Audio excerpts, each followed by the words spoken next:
Animasi ini adalah bab 8 sejarah tingkatan 3 bertajuk Kebijaksanaan Raja dan Pembesar Melayu Menangani Cabaran Barat. Pada akhir abad ke-19, awan mendung kolonialisme mula menyelubungi alam Melayu. Kuasa Barat, terutamanya British, rakus meluaskan pengaruh mereka. Namun, di istana-istana Melayu, para pemerintah tidak berdiam diri. Sultan Abu Bakar dari Johor dan Sultan Zainal Abidin III dari Terengganu sering berbincang mengenai masa depan watan. Mereka sedar bahawa pedang sahaja tidak memadai, kebijaksanaan akal dan strategi diplomasi adalah perisai paling ampuh untuk mempertahankan kedaulatan daripada dicabuli. Sultan Abdul Hamid Halim Shah dari Kedah menzahirkan kemurkaan yang tidak terhingga.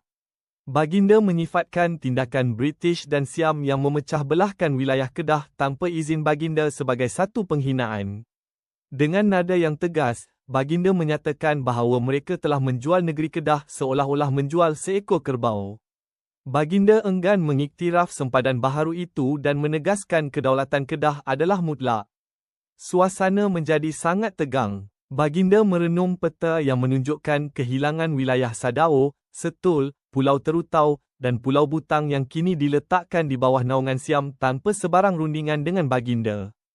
Di Perlis, Raja Sheikh Alwi Jamalul Lail tidak dapat berdiam diri.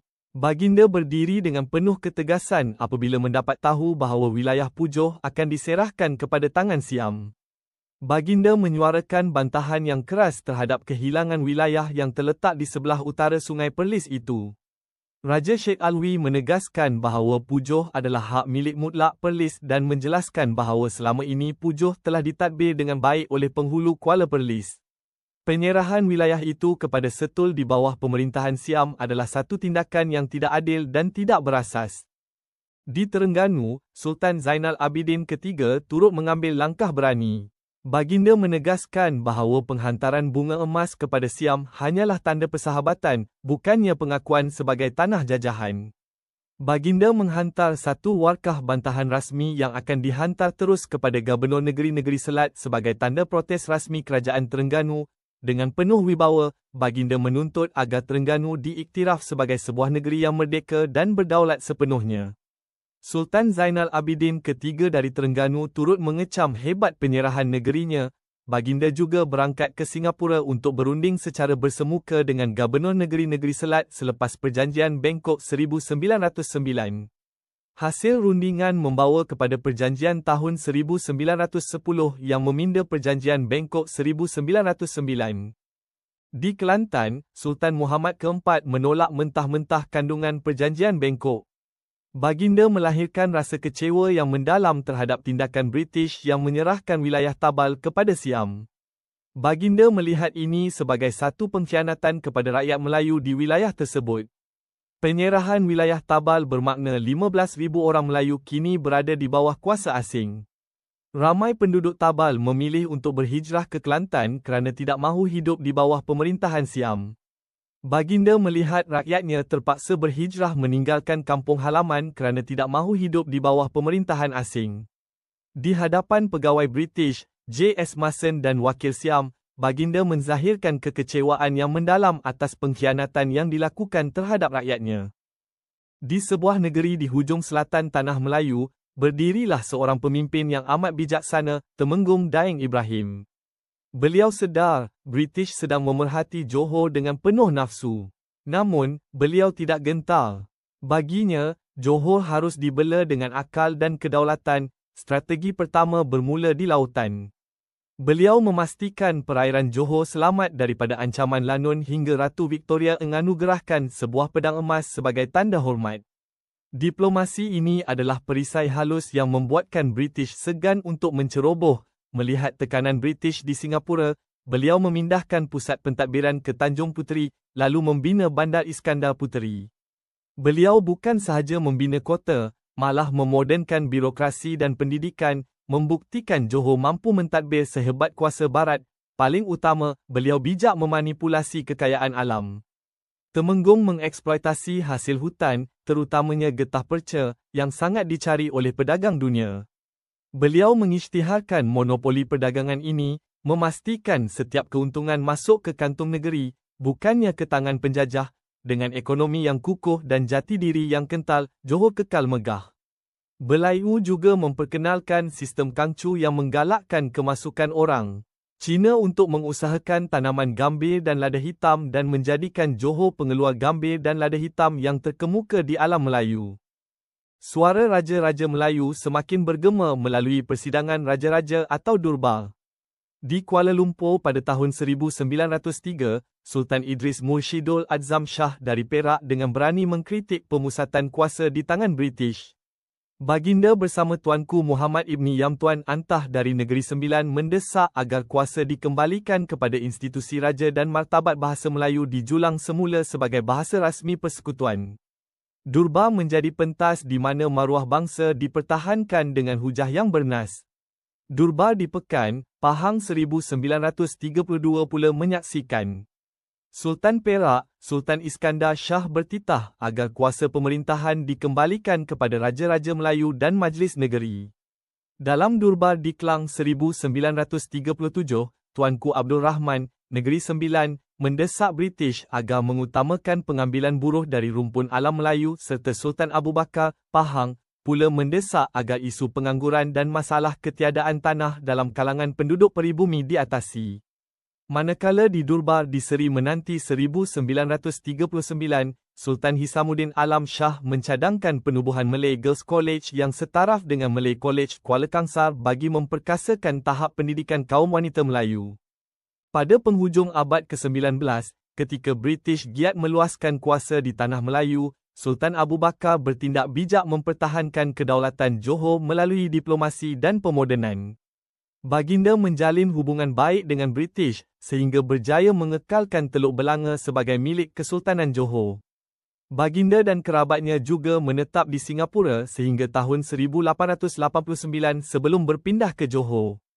Sultan Abu Bakar telah mengadakan kunjungan ke England bertemu dengan Ratu Victoria.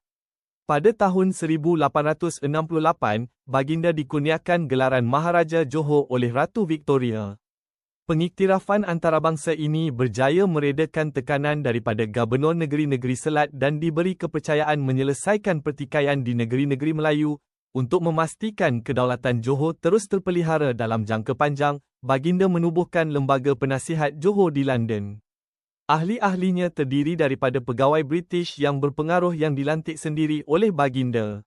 Lembaga ini bertindak sebagai perisai diplomatik yang membantu menasihati Baginda dalam hal pentadbiran, membolehkan Johor kekal bebas daripada campur tangan langsung sehingga tahun 1914. Tunku Mahmud, Presiden Majlis Mesyuarat Negeri Kedah, memerhati dengan penuh kebimbangan. Baginda tahu, satu perjuangan besar untuk mengekalkan jati diri bangsa baru sahaja bermula. Ketegangan memuncak di Kedah apabila W.G. Maxwell tiba sebagai penasihat British. Maxwell dengan angkuh menuntut agar segala urusan rasmi dijalankan dalam bahasa Inggeris dan mahu bendera Union Jack dikibarkan di kediamannya. Tunku Mahmud membantah keras, bagi Baginda, bahasa Melayu bukan sekadar alat komunikasi, tetapi roh bagi kedaulatan Kedah. Negeri ini mempunyai identitinya sendiri, dan ia tidak akan tunduk pada telunjuk asing, tegas Baginda dalam satu pertemuan yang dingin. Meskipun ditekan, Tunku Mahmud dan Majlis Mesyuarat Negeri tidak berganjak. Hasil ketegasan mereka, Kedah berjaya mempertahankan banyak aspek identitinya. Bahasa Melayu tetap menjadi bahasa diguna pakai dalam pentadbiran dan perundangan, kalender hijrah terus diguna pakai, dan hari Jumaat kekal sebagai hari cuti umum serta keutamaan melantik pegawai Melayu dalam pentadbiran. Pada 15 Julai 1909, British melantik Meadow Frost sebagai penasihat British di Perlis, meskipun pemindahan naungan Siam kepada British berlaku pada tahun 1909, namun British dan Perlis tidak terikat dengan sebarang perjanjian rasmi. Pada 28 April 1930, perjanjian Perlis British yang ditandatangani menjadikan Perlis secara rasmi negeri Melayu terakhir menerima naungan British. Perjanjian tersebut meningkatkan kawalan penasihat British terhadap pentadbiran negeri melalui Majlis Mesyuarat Negeri Perlis. Di Kelantan, Sultan Muhammad keempat tidak mengiktiraf perjanjian yang dibuat tanpa persetujuan Baginda. Perjanjian lain ditandatangani antara British dengan Kelantan pada tahun 1910. Antara kandungan perjanjian adalah J.S. Mason dihantar ke Kelantan sebagai penasihat British. Sultan Kelantan perlu mengikut dan melaksanakan nasihat-penasihat British dalam semua perkara kecuali agama Islam dan adat Melayu, dan Sultan Kelantan tidak dibenarkan membuat hubungan dengan kuasa luar tanpa melalui penasihat British. Di Terengganu, Sultan Zainal Abidin III enggan menerima penasihat British.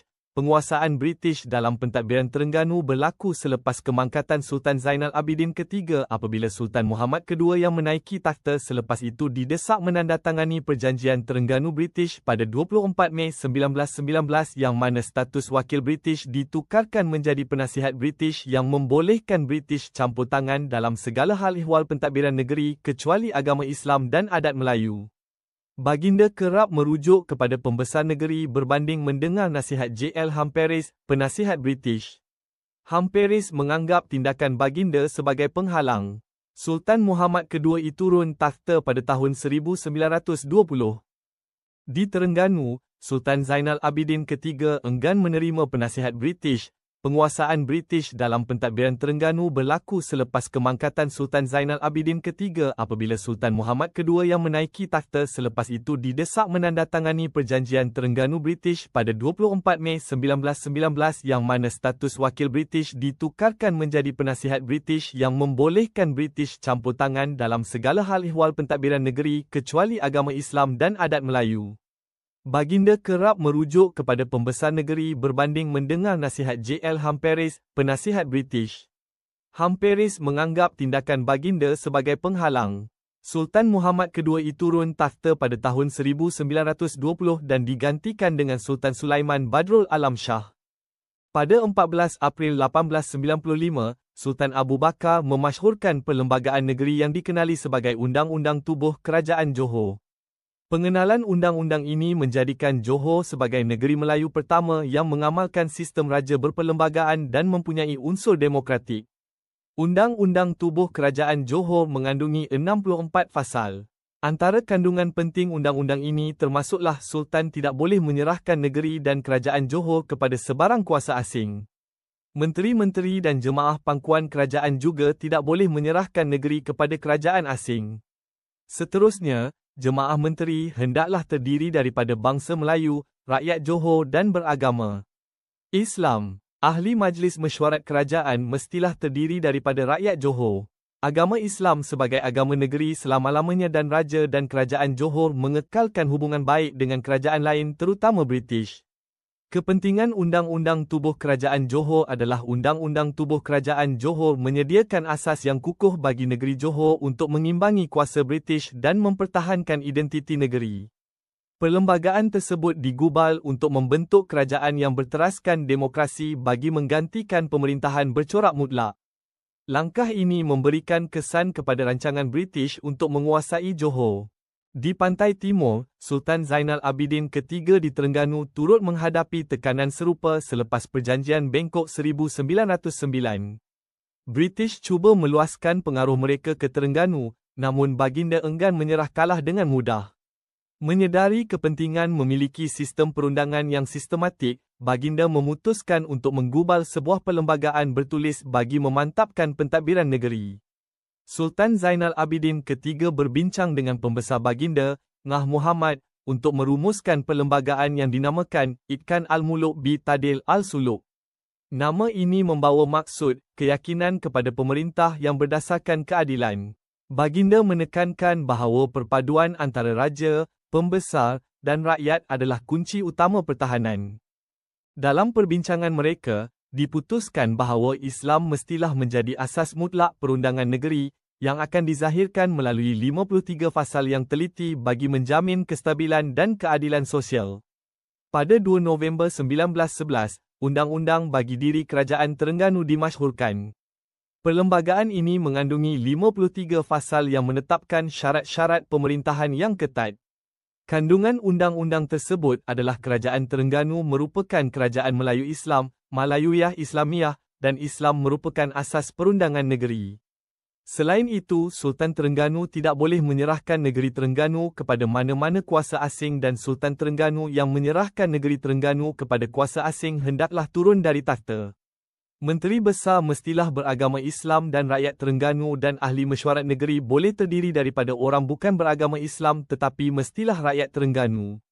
Dengan adanya undang-undang ini, Terengganu membina sebuah benteng moral dan legal yang sangat kuat, menyukarkan pihak British untuk mencampuri urusan dalaman negeri secara sewenang-wenangnya.